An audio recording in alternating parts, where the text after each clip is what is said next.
Today, I'm reviewing HangTime, the Gertslauer Infinity coaster that opened at Knott's Berry Farm in 2018, and HangTime is a really impressive coaster. Gertslauer did not have much space to work with. Those familiar with Knott know this plot of land once held the park's former corkscrew, and later their Vekoma Boomerang. So that puts into perspective just how small this plot of land was. And yet Gertslauer managed to cram in a 150-foot tall looping coaster with 5 inversions. Needless to say, I think it's a major upgrade over the previous rides.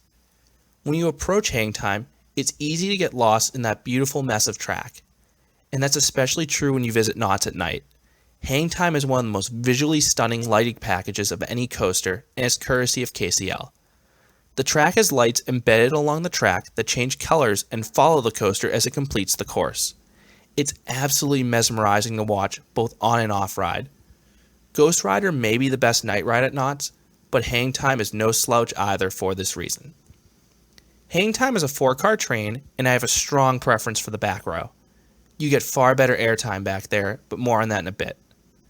HangTime has lap bar only trains, so you have a lot of freedom on this multi-looper.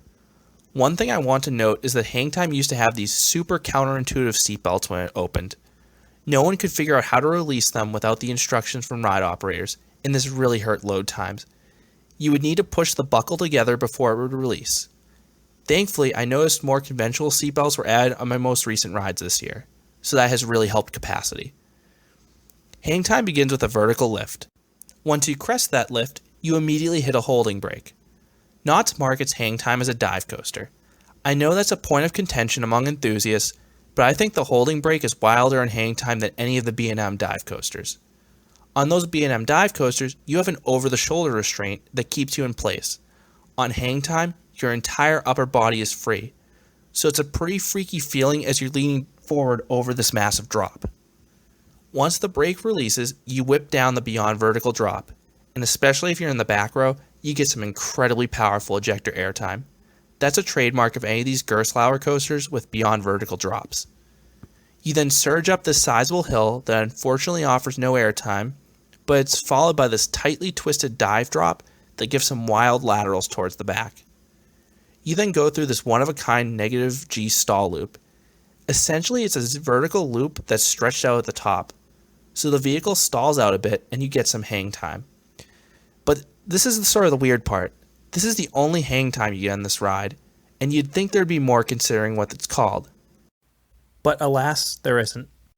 That leads into this really tall corkscrew, and unfortunately it's the worst part of the ride. As a whole, hang time is pretty smooth, but this corkscrew is very rattly for some reason. That's followed by what I consider as an overbank, but I know some call it a cutback inversion. Whatever it is, I think this element is just okay. It just sort of moves you onto the next element. But that next element is great. It's this sharp little drop. And this drop gives you some great ejector airtime, especially if you're in the back. That's followed by the Cobra Roll. And it's really weird to have this as the final element on a multi-looper, but that's exactly what HangTime does. This is quite possibly the smallest Cobra Roll I've ever experienced. Now, the Cobra Roll is taken a bit too slowly to offer any forces during the element, but the pullout from the Cobra Roll is incredibly forceful because of how compact it is. It's by far the strongest dose of positive G's in the entire ride. You then rocket up this tiny hill into the brake run, but not before getting a nice pop of floater airtime. HangTime is just over 2,000 feet of track, but it feels like a complete ride because of how many elements it crams into that compact footprint. So what do I rate HangTime? I'd give it an 8 out of 10.